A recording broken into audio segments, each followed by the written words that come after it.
তো ছাত্র জনতার যে সম্মিলিত বিপ্লব, এই বিপ্লব তো সফল হইলো, আমরা দেখলাম।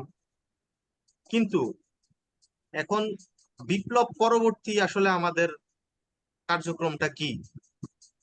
এখানে প্রথমে আমরা যেটা দেখলাম যে আহ, ছাত্ররা তারা রাষ্ট্রপতির অধীনে শপথ গ্রহণ করলো। প্রফেসর ডক্টর ইউনূস একজন অত্যন্ত জ্ঞানী মানুষ, একজন না, অত্যন্ত যোগ্যতা তার সম্পন্ন মাঝখানে মানুষ।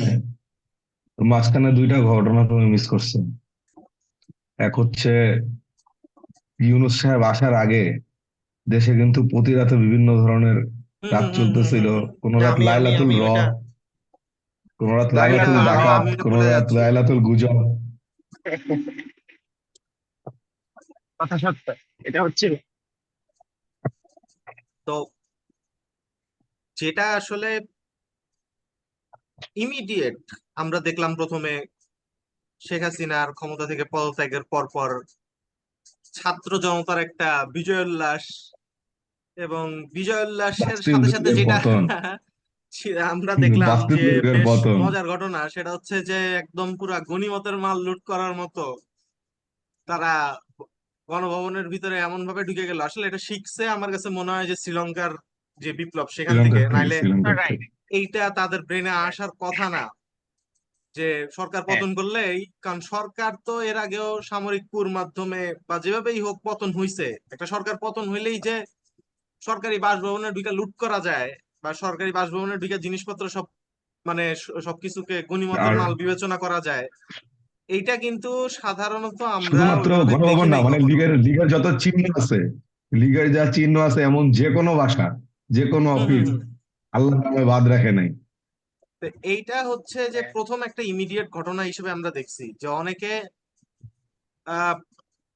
মানে যারা হইতেছে যে দেখলাম যে আসবাবপত্র থেকে শুরু করে বঙ্গভবনের মাছ, তারপর হচ্ছে হলো হাঁস মুরগি, মানে যে কিছু রাজহাঁস। পায় না সে ঘাস, যে শেখ যে হাসিনার কিছু জামা পায় না সে ঘাস কাপড়, উঠায় তবে নিয়ে হলো আসছে। অনেকে আবার এটাও আমরা দেখছি যে পরবর্তীতে এটা নিয়ে যখন আলোচনা হয়েছে, সমালোচনা হয়েছে, অনেকেই না, কিন্তু ফেরতও দিচ্ছে, এগুলো ফেরতও ফেরতও দিচ্ছে। দিয়ে আসছে। তবে হলো যে জিতছে হলো যে ওই যে এক ভাই দেখলাম যে সে মুরগির রোস্ট একটার পর একটা চাবায় খাচ্ছিল। হ্যাঁ হ্যাঁ, মানে জিতছে হলো সে। মহিলা কিন্তু, মহিলা ওই দিন সাইন দেওয়ার আগ পর্যন্ত সে কনফিডেন্ট, সে দেখে থাকবে ওইটা কিন্তু দুপুরের হম হম ভাত, হম হম। দুপুরের খানা, তো মুরগি সেটাই গোলা বললাম শেখ যে হাসিনার এই দুপুরের খানা দুপুরের লাঞ্চ যে ভাই খাইছে, ছিল। সেই হ্যাঁ হলো সে আসল আসল আসল লাভবান। কারণ বেশিরভাগ এই হচ্ছে। জিনিসপত্র হ্যাঁ পাবলিক মানে যেগুলো নিয়ে গেছে এগুলো ফেরতই দিয়ে দিছে, কিন্তু যেটা পেটে গেছে ওটা ফেরত পেটেই দিচ্ছে, আছে। ওটা গেছে। তো যাই হোক, না না, এটা অনেকে আসলে এই যে, আবার এইটা যেমন আমি সম্পর্কে দেখলাম একটা ভিডিওতে যে গণভবনের সামনে, গণভবনের যে মাঠ, ওইখানে বিশ্বের মনে হয় সব ধরনের শাকসবজি চাষ হয়। প্রথম ভিডিওতে দেখা গেল যে ওই মাঠে সব ধরনের সবকিছু আছে। এরপর ওই লোকই যখন ভিডিও করে বেরোচ্ছে, তখন ওইখানে যে কখনো ক্ষেত ছিল, কোনো কিছু চাষাবাদ হইতো, এটার কোনো চিহ্ন নাই, সমান হয়ে গেছে।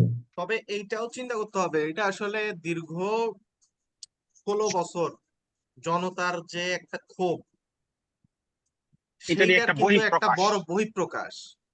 অ্যাবসলিউটলি। জোর প্রকাশ পেয়েছে। জনতার যেটা আমি ক্ষোভের বললাম যে একটা। বাকসেল দুর্গের পতন, ফরাসি বিপ্লবের পর আমরা যেটা হ্যাঁ, পড়েছি, দেখি পার নেই, পড়েছি। কিংবা হ্যাঁ, রুশ বিপ্লবের পর পেট্রোগ্রাড প্যালেস দখল, পড়েছি, দেখি নাই। কিন্তু ছেলেপেলে যেটা বললা যে শ্রীলঙ্কা থেকে দেখছে। হ্যাঁ, এই আমি জিনিসটা আসলে একটা ওরা আমার জিনিস। কাছে যেটা মনে হয়েছে যে জাস্ট শ্রীলঙ্কার থেকে দেখছে, সেখান থেকে শিখছে। আর আরেকটা বিষয় কিন্তু হচ্ছে একটা যে তারা প্রথম আরো 2 দিন আগে থেকে, শেখ হাসিনার পতনের না, আরো তাদের দুই এটা দিন আগে মাথায় থেকে ছিল কিন্তু তারা যে এইটার ভাগ গণভবনেই বাটোয়ারা যাব, করে ফেলছে। যে কেউ বলে করে আমি ফেলছে যে বঙ্গভবনের ওই রুম নিব, কেউ বলে জামদানি সব শাড়ি শাড়ি আমার। আমার, কেউ কয় সব ইয়া আমার, মানে এই যে ভাগ বাটোয়ারা শুরু না করছে। না, তো যারা আমার আন্দোলনের সাথে আমার মনে সম্পৃক্ত ছিলেন এবং আমার মনে হয় পরবর্তীতে, যে হ্যাঁ আমার মনে হয় পরবর্তীতে এই জিনিসটা সেনাপ্রধানকে সমালোচনা করছেন, তাদের তো উচিত ছিল তখনই ছাত্রদেরকে বোঝানো যে বাবা এগুলা যদি ওইসব, আমরা যারা মানে যারা বিপ্লবে এটা সফল হই। সমালোচনা করছে, হ্যাঁ, বিপ্লবে যারা এটা সফল হই, সমালোচনা তো করছে এইটা তারা তো তো দুই আসলে দিন তোমার। আগেও নেওয়া উচিত না। কিন্তু যারা সমালোচনা করছে তারা তো দুদিন আগেও জানতো না যে পতনটা হবে। যারা লুটপাট করছে তারা মনে হয় ঢুকার আগ পর্যন্ত জানতো না যে পতন হয়ে গেছে। না, তবে হুম। তাদের যে স্পিরিট, না, স্পিরিট ভয়ঙ্কর। কারণ এটা সত্য কথা স্পিরিট বলতে ছিল। কি, তখন গুলিও চালাইতে পারতো আর্মি, গুলি চালাইলে হুম তো হুম। কিছু করার নাই। এখানে একটা জিনিস কি যে আসলে বাংলাদেশের মানুষের বা ঢাকা শহরে ওই দিন যারা রাস্তায় বের হয়ে আসছিল, দে ব্যাডলি নিডেড এ উইন। তাদের একটা জয় দরকার ছিল, এবং গণভবনের ভিতরে ঢুকে জিনিসপত্র ধরতে পারা, ছুঁইতে পারা, নিতে পারা, it counted as a big win for them. এটা ওদের জন্য হুম একটা হুম। বিরাট বড় বিজয়। সুতরাং এই বিজয়, এইটা জিনিসটা কি, যে 16 বছর শাসিত হওয়ার পরে কোনো একটা বিজয় যদি ওরে না দেওয়া হইতো, তাইলে সে অন্য আরো অনেক কিছুর জন্য মুখায় থাকতো। গণভবনের ভিতরে ঢুকে এই বিজয়টা অর্জন করছে বাংলাদেশের জনগণ, এবং এটা ইটস এ সিম্বলিজম যে তারা মানে এই গণতন্ত্র বিজয়টা ফিরায় আসলে আনছে। আমি আমি এই বিজয়টা বলবো যে সরাসরি আল্লাহর উপহার। কারণ এই হ্যাঁ, বিজয়টা না হলে আমার তো মনে হয় বাংলাদেশের প্রতি ওয়ার্ডে ওয়ার্ডে, প্রতি গলিতে গলিতে একটা এই বিপ্লবে যারা অংশগ্রহণ করছে তাদের না, এটা ছিল, এটা আটকানোর আওয়ামী জন্য। লীগের নেতাদের বা ছাত্রলীগের নেতাদের তাদের প্রাপ্য। হুঙ্কার শেষ পর্যন্ত ছিল। এবং the confidence come from the last 15 years, 15 বছর, হ্যাঁ, এবং বারবার এই ধরনের ইলেকশন করে এই যে তারা ক্ষমতায় ছিল, এই কনফিডেন্সে কিন্তু এরকম তাদের দম্ভ এই দম্ভ। ব্যাপারগুলো ছিল, তাদের এই অ্যাটিটিউড ছিল, এই দাম্ভিকতা, ক্ষমতার দাম্ভিকতা ছিল। এবং জনতা ক্ষমতা বিপ্লব হওয়ার সাথে সাথে ক্ষমতার দম্ভের যে কয়টা প্রতীক আছে, মানে সব ভেঙে মুহূর্তের তারা দিচ্ছে মধ্যে সবগুলা কিন্তু একদম পুরো ধ্বংস মুহূর্তের করে ফেলছে। মধ্যে। রাখতে এবং চায় মানে না, রাখতে চায় না। ওই দিন রাতও লাগে না, ওই দিন সন্ধ্যার মধ্যেই শেষ। হুম হুম। এবং যদিও আমি জনতার বিশ্বাস করি, এসব, যদিও আমি যেসব বিশ্বাস করি কি সুশীলরা, এই ধরনের গুলা ভাঙা হয়েছে, বিভিন্ন স্ট্রাকচার গুলা ভাঙা হয়েছে, সবগুলার যে আমি সাপোর্ট করি এই ব্যাপারটা সেরকম না। কিন্তু বিপ্লবের মাধ্যমে যখন কোনো কিছু অর্জিত হয়, তখন এই স্পিল ওভার গুলা থাকবেই। ইট ইজ এ মাস্ট, ইট থাকবেই ইজ, থাকবে। এটা থাকতেই হবে। বরং এটা যদি না থাকে তাইলেই বরং অস্বাভাবিক। যদি এটা না, এটা এখানে আজীবনই এখানে চলে আমি যায়, একটা পয়েন্ট বলবো সিয়াম, এখানে একটা পয়েন্ট বলবো যে যেসব সুশীলরা 2 দিন আগ পর্যন্ত থ্যাংক ইউ পিএম করতো, ঠিক আছে, জনগণ সবার মুখ বন্ধ, তুমি তেল দিচ্ছ আবার তার উপর এক্সট্রা করে, তোমার লজ্জা থাকা উচিত। তুমি এখন জনগণকে সুশীলতা শিখাচ্ছ।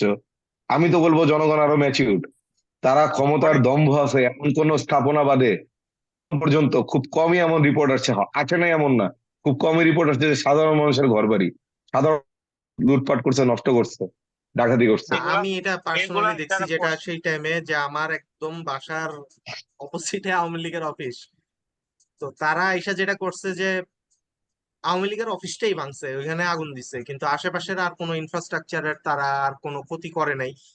তবে লাস্ট কয়েকদিন যাবৎ সরকারবিহীন অবস্থায় যখন রাষ্ট্র ছিল, তখন একের পর এক বিভিন্ন সন্ত্রাসী গোষ্ঠীর যে হামলা, এবং যেটা অনেকেই বলা হয়ে থাকে এবং অলরেডি দুই একটা ধরাও এরকম খাইছে, যে এটার সাথে যে পূর্ববর্তী সরকার প্রতি দলীয়দের একটা বিপ্লব, যোগসুযোগ ডাকাত প্রতি ছিল। বিপ্লব। যে তারা হচ্ছে যে এই যে আহ, রাষ্ট্রের যে একটা বিশৃঙ্খল পরিস্থিতি, এইটা তৈরি করার জন্য তারা সচেষ্ট ছিল। এবং আরেকটা ম্যাটার অফ কনসার্ন অনেক বেশি, যেটা এখন আমরা যেটা দেখতেছি যে কয়েকটা প্রাথমিকভাবে ধর্মীয় সংখ্যালঘুদের বাড়ি ঘরের উপর আক্রমণ হইছে, হয় নাই যে এমন না।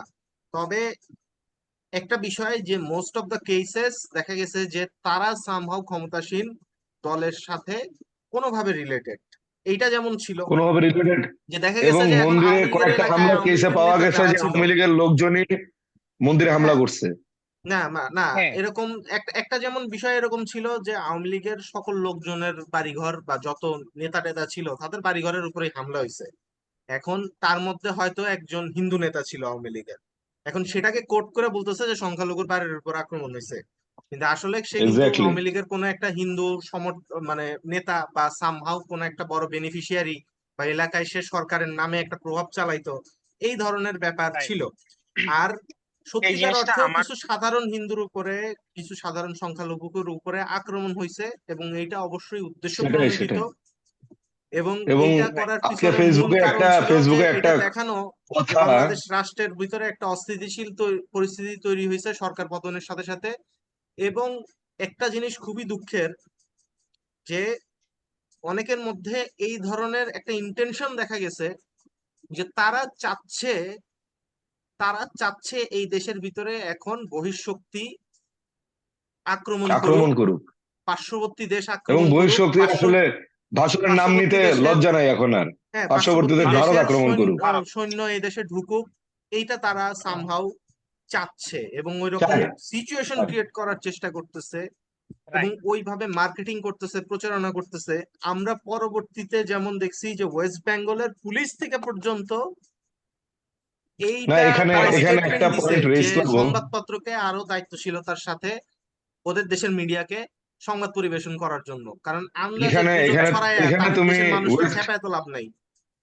ওয়েস্ট বেঙ্গল যখন বললা, তখন আমি একটা পয়েন্ট রেজ করবো যে আমরা আসলে বাংলাদেশিরা হয়তো অনেক জায়গায় ছড়ানো হয় ভারত বিদ্বেষী, কিন্তু না, আমরা ভারতীয় আধিপত্যবাদ বিদ্বেষী। এবং ভারতের জনগণ যে আমাদের ভালোবাসে, স্পেশালি পশ্চিমবঙ্গের জনগণ এবং মমতা ব্যানার্জির যে অবদান এই আন্দোলনে, তারা যে নৈতিক সাপোর্ট করে গেছে, এইটা বাঙালির কখনো ভোলা উচিত না। এবং পশ্চিমবঙ্গ পুলিশ থেকে যখন বলা হয়, ঠিক আছে, কিন্তু এই বাংলাদেশের অনেক দালাল আছে যারা চায় তুমি যেটা বললো। এবং আসলে গত 15 বছরে আমি হিন্দু সম্প্রদায়কে বলবো যে আজকে খেটে খাওয়া হিন্দুদের জন্য খেটে খাওয়া হিন্দুরা কষ্ট পাচ্ছে।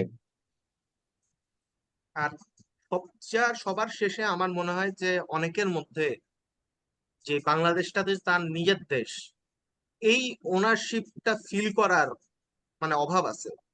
তারা বাংলাদেশে অনেকে আছে এরকম, আমি অভাব দেখলাম আছে, তাদের অভাব আছে। বিহেভিয়ার, তাদের কথাবার্তা এরকম যে বাংলাদেশটাকে কখনোই আমার সে নিজের কর্মভূমি, দেশ ভাবতে পূর্ণভূমি পারতেছে না। না। হ্যাঁ, হ্যাঁ, আমি একটা কর্মভূমি, পূর্ণভূমি, জন্মভূমি না। সে নিজেকে এই দেশের অংশ বা এই দেশ যে তার, এই ওনারশিপে এই সে যে আসলে আসতে তোমার পারে না। এখানে তার কাছে এখানে সবসময় তোমাকে একটা মনে হয় দিন পোয়েটিক, শেষে তার দেশ হচ্ছে তার পার্শ্ববর্তী দেশ। তো এই যে তোমাকে এখানে এইটা একটা পোয়েটিক মজা দেই। বর্তমান সরকারের মন্ত্রী, উপদেষ্টা আর কি যাকে বলে, আসিফ নজরুল, তার স্বর্গীয় শ্বশুর রুমালি বইয়ে কিন্তু এই কথাটা লিখে গেছিল যে কিছু কিছু মানুষ, হিন্দু সম্প্রদায়ের কিছু কিছু মানুষ এই দেশে থাকে, খায়, ইনকাম করে, শেষ বয়সে ইন্ডিয়া যায়, যাওয়ার আগে জমিটা 5 জনের কাছে বেচা দেওয়া যায়। এটা আমার কথা না, কেউ আমাকে অসাম্প্রদায়িক বলবেন না। লাগলে নুয়াজ পল্লী যে আপনারা বিক্ষোভ করে আসেন, দেখি এখন কত সাহস আছে এখন কথা মন্ত্রী হইলো সাহেবের যে শ্বশুরের এটাকে আমি এই ওখানে জন্যই যেতে। বলছি যে এটা একটা দুঃখজনক ঘটনা। তো এখন যারা এরকম মনে করে তারা তার ফালায় দেওয়া যাবে না। আমরা চাবো রাইট। যেন তার এই মেন্টালিটিটা চেঞ্জ হয়, তাই না? দিন কাউন্সিলিং শেষে দরকার। হ্যাঁ, সেও এই আর দেশের নাগরিক, আমরাও এই দেশের এই যে নাগরিক, তবে দেশের এই ভিতরে থিঙ্কিং, যে এই সমস্যাগুলা, মেন্টালিটিটা চেঞ্জ হওয়া উচিত।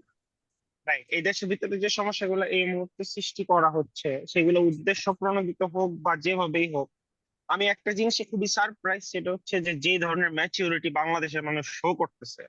যে কোনো একটা জিনিস গুজব হিসেবে ছড়ানোর সাথে সাথেই আগে যেরকম ভাবে সবাই ওটার উপরে ঝাঁপায় পড়তো, এখন মানুষ actually trying to fact check, actually trying to figure out what's the actual truth.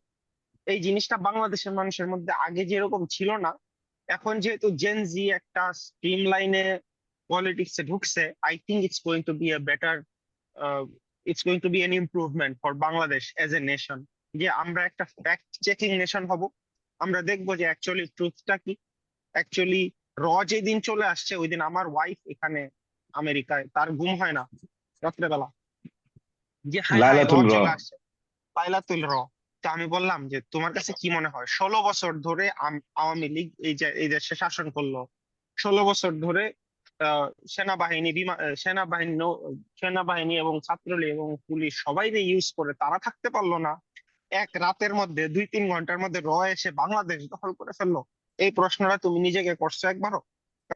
বলতেছে যে না না, আমতা আমতা করে বলতেছে যে না না, এই প্রশ্নটা তো আমি এইভাবে তো চিন্তা করিনি। তা আমি বললাম যে এখন সময় আসছে, বাংলাদেশ এখন আমাদের হাতে, এখন আমাদেরকে চিন্তা করতে হবে যে কোনটাকে আমরা সত্য ধরবো, কোনটাকে আমরা গুজব ধরবো। এই যে কলকাতার টিভি চ্যানেল গুলা বিভিন্ন মানুষের রিপাবলিক এরকম ভাবে, বাংলা, এভাবে এখানে বিভিন্ন রিপাবলিক মানুষ বাংলা। এইভাবে চালানোর চেষ্টা করতেছে, বাংলাদেশের মানুষজন এটারে নিয়ে ট্রোল করতেছে, মজা করতেছে, এটারে নিয়ে মিম বানাচ্ছে। সুতরাং শুধু আই এম বাংলাদেশ না, ভেরি পশ্চিমবঙ্গের, ইন্ডিয়ার বহুত মানুষজন এটাকে নিয়ে ট্রোল বানাচ্ছে। সুতরাং আই এম হোপফুল যে আমরা এত সহজে এখন থেকে গুজবে কান দিব না। আমরা এখন থেকে আরো বেশি ফ্যাক্ট চেক করব এবং আমরা এখন থেকে আরো বেশি সত্যটারে উদ্ঘাটন করার চেষ্টা করব। এই যে আমি প্রপাগান্ডার একটা শেষ করতে হবে, শেখ হাসিনা ভাবছিল কি, যে প্রপাগান্ডা দিয়ে নিজের ফেক পাওয়ার শো করে সবকিছুরে কন্ট্রোল করা যাবে, কিন্তু আসলে এটা করা যায় নাই। যেদিন ওরা বলতেছিল যে পুলিশ সবাইরে মেরে ফেলতেছে, সারা রাত ধরে পুলিশ মেরে ফেলবে, আপনারা সবাই ছাত্র যারা আছে সবাই বাসা থেকে চলে যান, আপনারা যারা বিএনপি নেতাকর্মী আছেন, বিরোধী দলীয় নেতাকর্মী আছেন, আপনারা সবাই বাসা ছেড়ে চলে যান, সেদিন কেউ যায় নাই। পরের দিন কারফিউ ভেঙে সবাই রাস্তায় নেমে আসছে। সুতরাং আই ফিল লাইক যে দেশের একটা ফান্ডামেন্টাল চেঞ্জ অলরেডি চলে আসছে, এবং সেটা হচ্ছে গুজবের বিরুদ্ধে রুখে দাঁড়ানোর যে চেঞ্জ, সেটা প্রপাগান্ডার এবং বিরুদ্ধে রুখে দাঁড়ানোর যে চেঞ্জ। এবং বিপ্লবের সাথে আরো কিছু ব্যাগেজ আসে, এগুলো যেমন আসতেছে যে নববিপ্লবী যারা 4 তারিখ পর্যন্ত যারা 4 তারিখ পর্যন্ত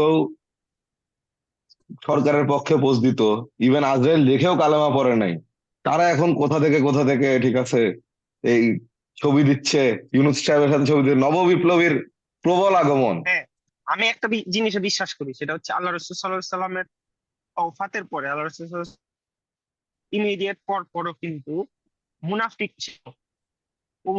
আবু বকর সিদ্দিক রাদিয়াল্লাহু তাআলা আনহু, ওমর রাদিয়াল্লাহু তাআলা আনহু এবং আলী রাদিয়াল্লাহু তাআলা আনহুর সময় যদি মুনাফিক থেকে থাকে, ভণ্ড তাহলে নবী এই সময় মুসাইলামা।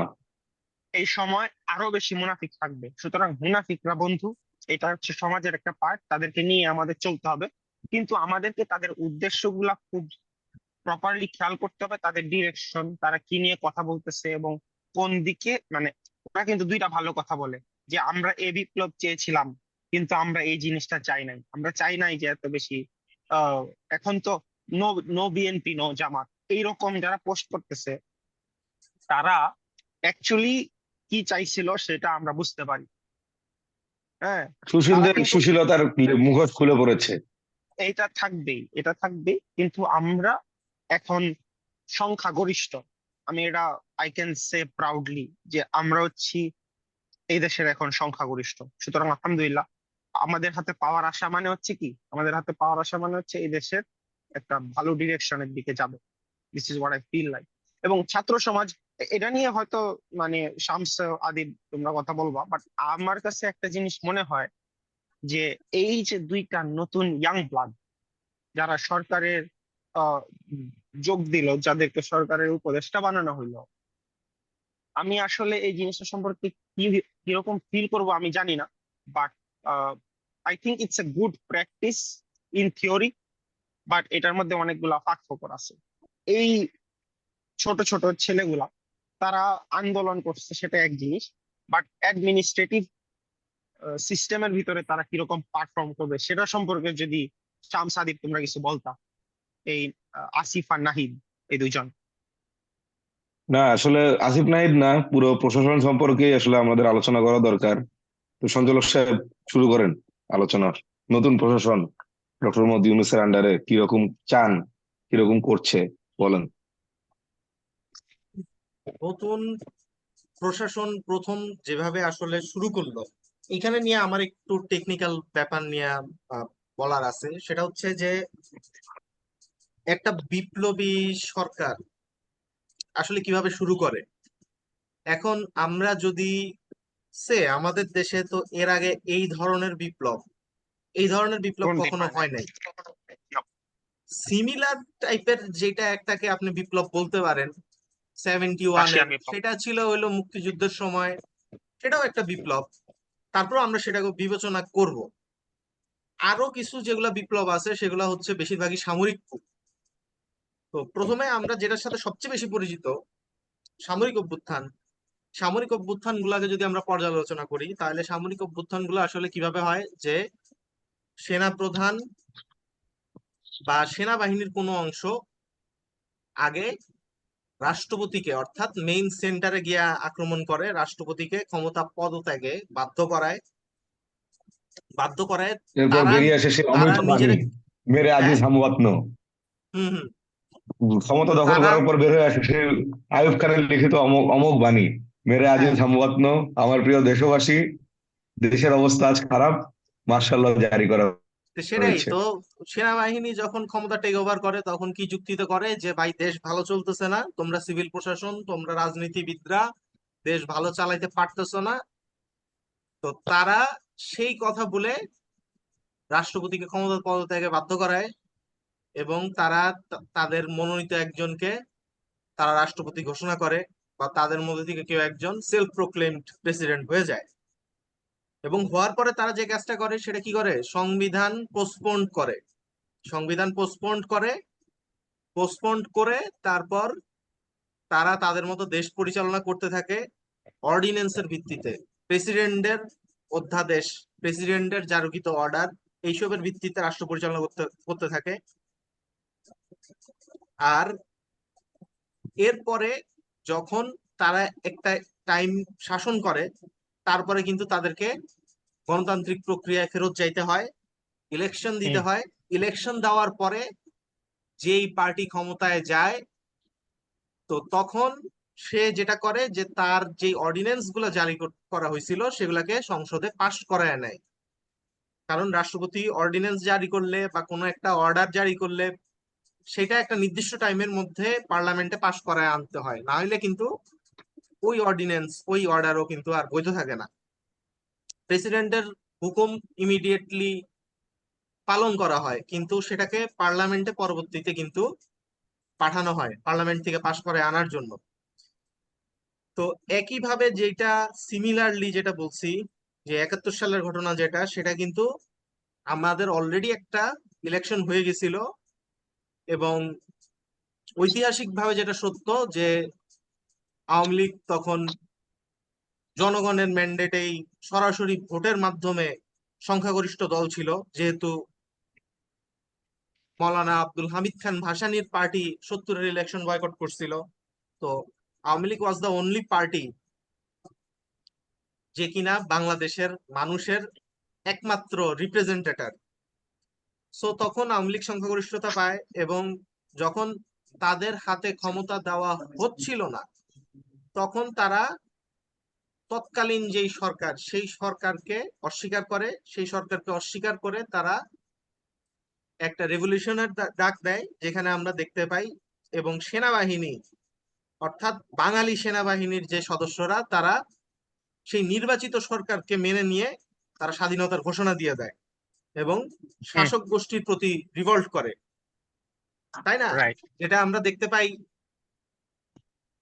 তো সেইখানে কিন্তু এমন না যে তারা পাকিস্তানের সংবিধান অনুযায়ী তারা পরে আর অপারেট করে। সেখানেও কিন্তু আলাদা করে ঘোষণা দেওয়া লাগে নাই যে পাকিস্তানের সংবিধান, প্রচলিত সংবিধান এখন বাতিল বা কিছু।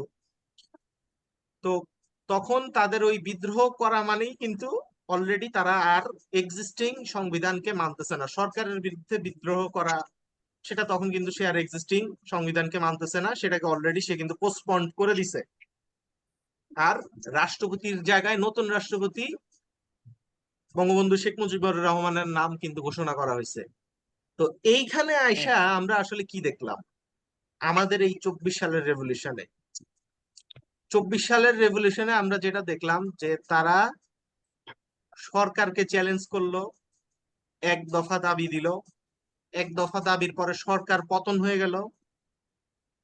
সরকার পতন হওয়ার পরে তারা যেই সরকারের পতন করলো ওই সরকারের রাষ্ট্রপতির আন্ডারেই কিন্তু শপথ গ্রহণ করলো, হুম এবং সংবিধান কিন্তু এখনো বহাল আছে, সংবিধান পোস্টপোন করা নাই। তাহলে এখন ওরা একটা লজিক রাইট দিতে পারে যেটা, যে সংসদ তো ভেঙে দেওয়া হয়েছে, রাষ্ট্রপতি সেই তার ক্ষমতা বলে সংসদ ভেঙে দিছে, কিন্তু তারা এই যে একটা অন্তর্বর্তীকালীন সরকার গঠন করলো, এই অন্তর্বর্তীকালীন সরকারের কথা কিন্তু এখন, আপনি যেহেতু সংবিধান বহাল রেখেই কাজ করছেন, তো অন্তর্বর্তীকালীন সরকারের কথা তো আর সংবিধানে নাই। মানে আমি এবং এখানে আইনের আজকে ছাত্র কিন্তু না। একটা টেকনিক্যাল একটা সমস্যা আজকে, যেমন হুম হুম হুম। সাবেক প্রধান বিচারপতি সে কিন্তু একটা জুডিশিয়াল অভ্যুত্থান করতে চেয়েছিল ছাত্র জনগণ সেনাবাহিনীর সম্মিলিত প্রতিরোধের মুখে, যেটা ঠেকানো গেছে। কিন্তু এরকম টেকনিক্যাল কিন্তু সমস্যা কথা কিন্তু হলো সামনে আমি আরো এই ফাঁক আসবে। ফোকর রাখবো কেন? আচ্ছা আমি আমি একটা এই কোশ্চেন ফাঁক এদিকে ফোকর রাখবো এদিকে কেন? আমার আছে, একটা কোশ্চেন আছে, সেটা হচ্ছে সংবিধান, প্রচলিত সংবিধান অনুযায়ী যেহেতু এই গভর্নমেন্ট লেজিটিমেসি পুরোপুরি পাবে না, তাই না?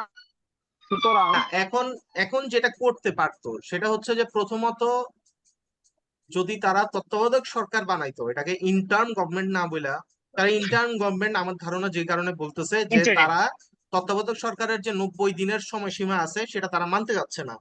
তারা মানতে এই চাচ্ছে এই না, রাইট। এই ব্যাপারটাকে আর একটু দীর্ঘায়িত করতে যাচ্ছে বা অন্য কোনো ফর্মে যেতে যাচ্ছে। দ্যাটস ওয়াই তারা এটাকে তত্ত্বাবধায়ক সরকার না বলে এটাকে তারা বলতেছে ইন্টার্ম গভর্নমেন্ট বা অন্তর্বর্তীকালীন সরকার। আচ্ছা, তো এটা যদি সম্পর্কে আমার একটা টেকনিক্যাল তত্ত্বাবধায়ক কোয়েশ্চেন সরকার আমি থাকতো। করি, একটু কোয়েশ্চেন করে নেই, একটু একটা হ্যাঁ, কোয়েশ্চেন হ্যাঁ, করি, শামসের কাছে করব। সেটা হচ্ছে যে এই সরকারের টার্গেট কি কারেন্ট যে ইলেক্টেড গভর্নমেন্ট, সেই ইলেক্টেড গভর্নমেন্টের রিমেইনিং 4.5 বছর ক্ষমতা টিকায় রাখা, নাকি তার যত সময় লাগে তত সময় নেওয়া, কি ইন্টারিম, ইন্টারিম না তো মানে তত্ত্বাবধায়ক সরকারের সময়সীমাটা 3 মাস থেকে বাড়ায়া 2 থেকে 3 বছর করে নেওয়া? এই তিনটা অপশন আমার কাছে মনে হয় তাদের কাছে আছে, বাট এইটার তিনটার মধ্যে এগুলা কিন্তু কোনটা এখন এখন সং- পর্যন্ত ওরাও ডিফাইন করে নাই। করে আজকেও না, আমরা এক্স্যাক্টলি মাই দেখলাম যে কোয়েশ্চেন। আসিফ নজরুল এবং স্যার তার আমার বক্তব্যে বললেন যে এগুলা এখন পর্যন্ত কিন্তু পুরাপুরি ডিফাইন না, এটা বাট তারা খুব আই হ্যাভ দ্রুতই আসবে। ইয়েট বা টু সি, আমি একটা জিনিস দেখা এখনো বাকি, সেটা হচ্ছে যে প্রধানমন্ত্রী যে কাগজটাতে সাইন করছেন, সাবেক প্রধানমন্ত্রী যে কাগজটাতে সাইন করে রিজাইন করছেন বলে আমরা শুনতেছি, এবং সাবেক প্রধানমন্ত্রীর ছেলে জয় যখন এসে বলে যে আমার মা এখনো আইনগতভাবে বাংলাদেশের প্রধানমন্ত্রী, সুতরাং এই কোশ্চেনটা কিন্তু রয়েই যায় যে সে যে রিজাইন করছে সেই রেজিগনেশনের প্রমাণ কোথায়? এই প্রমাণ কি এখন পর্যন্ত প্রেজেন্ট করা হয়েছে? আর যদি না করা হয়ে থাকে, তাইলে কিসের ভিত্তিতে আমরা নতুন একটা গভর্নমেন্ট ক্রিয়েট করলাম, এবং কিসের ভিত্তিতে আমরা এই নতুন গভর্নমেন্ট লেজিটিমাইজ করলাম? এটা একটা না, খুবই আমার ইম্পর্টেন্ট আমার কোশ্চেন, আই থিঙ্ক। আমার যেটা মনে হয় যে প্রধানমন্ত্রীর রিজিগনেশনের প্রমাণটা এখন ইরিলিভেন্ট। দেশ ছেড়ে চলেই গেছে। আচ্ছা, এখন আমার কথা হচ্ছে ক্ষমতা কি যার, যে সংবিধানও ইট তার। ডাজন্ট ম্যাটার প্রাইম মিনিস্টার সত্যি সত্যি রেজিস্ট্রেশন মানে রেজিগনেশন দিছে কি দেয় নাই। বিপ্লবীরা তো ক্ষমতা দখল করছে। ও কি কারো সম্মতিপত্র? রেজিগনেশন মানে ইটসেলফ ইজ এ সম্মতিপত্র যে হ্যাঁ আমি স্বেচ্ছায় পদত্যাগ করলাম বা আমি চাপে পড়ে পদত্যাগ করলাম। তো আমি পদত্যাগ করছি এই কথা আমার মুখ দিয়ে বলার দরকার আছে? মানে আমি যদি নাই টিকতে এটাই। পারি আমারে তো পাবলিক লক্ষণ পটাই দিছে। লক্ষণ সেনও তো বখতিয়ার খিলজির 12টা ঘর দেখে রেজিগনেশন লেটার নিশ্চয়ই লিখে যায়নি। বাট তারপরেও একটা প্রবলেম আছে। আমার কথা হচ্ছে হলো যে যদি আপনারা তত্ত্বাবধায়ক সরকার আনতেন, যদি বলতেন যে এটা তত্ত্বাবধায়ক সরকার, তাহলে প্রেসিডেন্টের যেটা করা লাগতো যে প্রেসিডেন্ট এই যেই মানে যেই সংশোধনীর মাধ্যমে তত্ত্বাবধায়ক সরকার বাদ দেওয়া হয়েছে, প্রেসিডেন্ট আরেকটা অর্ডিন্যান্স দিত। প্রেসিডেন্ট আরেকটা অর্ডিন্যান্স দিয়ে বলতো যে এই সংশোধনী এখন বাতিল। তাইলে তো আবার আগের তত্ত্বাবধায়ক সরকারের নিয়মই ফিরে আসলো। তখন তো আবার তত্ত্বাবধায়ক ত্রয়োদশ সরকারের সংশোধনী। নিয়মই ফিরে আসলো এবং ওই আইন অলরেডি করাই আছে দেশে। তো ওই অনুযায়ী 90 দিনের মধ্যে ইলেকশন দিয়ে তারা কিন্তু ইজিলি বের হইতে পারতো। এখন কথা হচ্ছে তারা যে ইন্টার্ম গভর্নমেন্ট আনলো, এটার কনসেপ্ট নতুন। যেহেতু এটা তত্ত্বাবধায়ক সরকার আমি বলতেছি না, এটা যদি তত্ত্বাবধায়ক সরকারের মতোই হইতো বা তত্ত্বাবধায়ক সরকারই হইতো তাহলে আমি ডিরেক্ট বলতাম it is a caretaker government. But আমি তো এটা কেয়ারটেকার গভর্নমেন্ট বলতেছি না, আমি এটাকে একটা ডিফারেন্ট কনসেপ্ট আনছি। তাহলে এখন কথা কি দাঁড়াইলো আসলে? কথা এটা দাঁড়াইলো যে এখন তো তাহলে এটা নতুন করে সংসদে আইন হিসেবে ঢুকাইতে হবে। তো এটা যদি সংসদে আইন হিসেবে ঢুকাইতে হয়, তো আইন এই ধরনের আইন করার জন্য আসলে কি লাগে? মানে একটা পার্লামেন্ট বসবে, বৈশা তারপরে তারা করবে সবকিছু, কি আসলে অর্ডিন্যান্স দেওয়া হয় কিনা আমি জানি না। মানে আমি বলছি শুরুতেই যে আমি আইনের ছাত্র না। আমরা আহ, মোটামুটি সবাই নিজেদের প্রফেশনে অন্য টেকনিক্যাল সাইডের লোক, ডাক্তার, ইঞ্জিনিয়ার, ফাইন্যান্সের লোক আছে আমাদের সাথে। তো আমরা আইনের লোক না। তবে এখানে কিছু ধোঁয়াশা আছে এবং এটা পাবলিকের সামনে এজ এ পাবলিক, আমি আইনের লোক না হইতে পারি বাট আমি পাবলিক। তো পাবলিকরাও কিন্তু এই ব্যাখ্যা বুঝাইতে হবে যে তুমি এটা কিভাবে টেক ওভার করছো। তো তুমি যদি একটা বিপ্লবী সরকারই হও, তাহলে তুমি যার বিরুদ্ধে বিপ্লব করছো তার কাছে কেন শপথ গ্রহণ করলা? এটা কি একটা ইম্পর্টেন্ট পয়েন্ট না? আমরা এটা দেখি নাই কখনো দেশে। ঠিক আছে, আমরা হ্যাঁ, আমরা ডেফিনেটলি আইন বিশেষজ্ঞ না, কিন্তু এরকম ঘটনা আমরা দেখি নাই। আগের রাইট। কোনো এবং ঘটনায় আমরা দেখি নাই। রাষ্ট্রপতিকে রিজাইন করানো এবং নতুন রাষ্ট্রপতি নিয়োগ দেওয়া, এটা কতটুকু কঠিন ছিল এই এই না, বর্তমান এটা তো সরকার বা নতুন বর্তমান? রিজাইন করানো নতুন না। আমি তো কথা হলো আমি তো তোমার সিস্টেমটাই মানি নাই। আমি রেভুলেশনের মানে কি? অ্যাবসলিউটলি রেভুলেশন রাইট, মানে আমি তোমার রাইট। এই আমি সিস্টেম মানি না, তুমি যাও বিধবা বিধবা হও, তাইলে এখন সবকিছু, তাহলে যদি এটা করতে হইলে তাহলে তাদের যেটা করতে হইতো যে ঠিক আছে সবাইরে এখন শেখ হাসিনা দেশ থেকে চলে গেছে, রাষ্ট্রপতি রে ওইখানে রিজাইন দেওয়ানোর কিছু নাই, ক্ষমতাচ্যুত করা হয়েছে বেসিক্যালি। তো তাহলে তো তারাই তারাই তাদের অর্থাৎ বিপ্লবী জনতার যে মনোনীত রাষ্ট্রপতি, আমি ওই সেটা ইউনূস রাষ্ট্রপতির হোক কাছে বা যাবোই যেই বা কেন? হোক, সে বসবে। আর বিপ্লবী জনতা তখন তাদের রাষ্ট্রপতির কাছে শপথ গ্রহণ করবে, তাদের রাষ্ট্রপতি জনতার সামনে ইয়া করবে, মানে শপথ গ্রহণ করবে। ব্যাপারটা তো মানে if you think that way, এটা তো এরকমই হওয়ার কথা ছিল। বা যেটা হইতে পারতো, এখন আসলে যদি আবার কথা সত্যি হলো কথা আমি যার বলতে বিরুদ্ধে যেটা বিপ্লব যে করলাম অদ্ভুত তার বিরুদ্ধে তার আন্ডারে আমি কিভাবে সিস্টেম। আবার শপথ গ্রহণ করি। তো আমি জানি না এটা কিভাবে হয়, Absolutely. এটা কিভাবে হয় আমি জানি না আসলে, এটা আসলে আমার। মনে হয় সময়ের সাথেই অ্যান্সার পাওয়া যাবে, কারণ সময়টাই চ্যালেঞ্জিং। উভয় আর দুজনে আরেকটা বলেছিল বিষয় হচ্ছে চ্যালেঞ্জিং যে টাইমস। তত্ত্বাবধায়ক সরকারের বা ইন্টার্ম গভর্নমেন্টের মেয়াদ, এটা খুব একটা ইম্পর্টেন্ট বিষয় এখন। ওরা যেটা, আমি এটা যদি একটু একদম এক কথায় বলি, সেটা হচ্ছে যে ওরা যেটা বলতে চাচ্ছে যে গভর্নমেন্ট রিফর্ম করার জন্য দে নিড টাইম, বা পুরা গভর্নমেন্টকে মানে ঢাইলা সাজানোর জন্য এটা তাদের টাইম দরকার। এখন ধরলাম আমি তার টাইম দিলাম, সে পুরা গভর্নমেন্ট ঢাইলা সাজাইলো, তারপরে আরেকটা ইলেকশন হইলে যে গভর্নমেন্টই ক্ষমতায় যাবে সে তার মন মতো ওই পুরো প্রশাসনটাকে আবার চেঞ্জ করবে। এটা আপনি ঠেকাইতে পারবেন? এটা তো করবেই। সে সারাক্ষণ সংশোধনীর উপর সংশোধনী, সংবিধানের উপর চালাবে। যেটা আমরা দেখছি অলরেডি সব সরকারই করছে, সব সরকারই আইসা সংবিধানকে নিজের মতো কাটছাট করছে। আওয়ামী লীগ করছে, হ্যাঁ, বিএনপি করছে, সবাই করছে, সামনে যে আসবে সেও করবে। আপনি এখন যতই প্রশাসনের রদবদল করেন, যা কিছু করার করেন, করতে পারেন, কিন্তু পরের যে ক্ষমতায় আসবে সে এটারে আবার ঘুরাবে। এটা হলো বাস্তব কথা। আর ট্রু। দ্বিতীয় কথা হচ্ছে,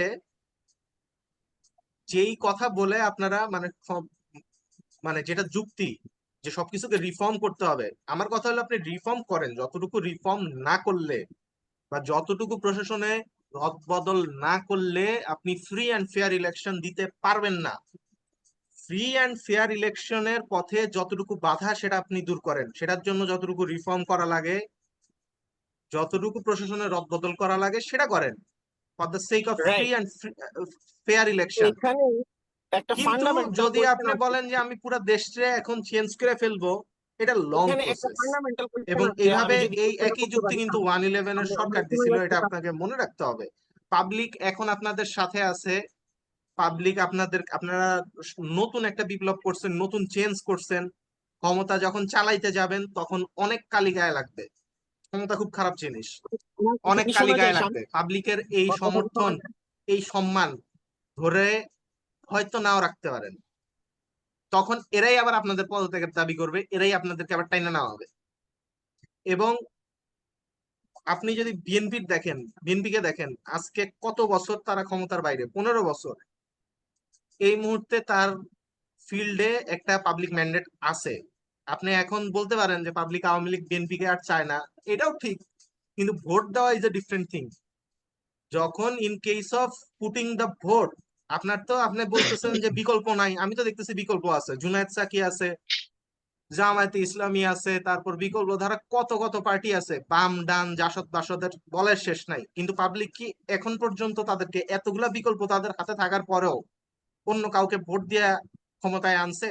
300 আসনে প্রার্থী, অন্য কেউ যদি দেওয়ার ক্যাপাবিলিটিস না থাকে, তার সেরকম সাংগঠনিক সক্ষমতা না থাকে, সেইটার জন্য আপনি আরেকজনের ধরে যদি রাখেন, তাহলে এটার ফলাফল যেটা হবে, আজকে আমরা দেখলাম অলরেডি মিডিয়াতে যে শেখ হাসিনার ছেলে সজীব অজের জয়, তিনি সাবেক মিউচুয়াল করতে আইসিটি প্রস্তুত, উপদেষ্টা প্রধানমন্ত্রীর, উনি অলরেডি মিটমাট বলছে করে ফেলতে বিএনপির সাথে প্রস্তুত। তার পুরানো ঝামেলা উনি মিটায় ফেলতে চান।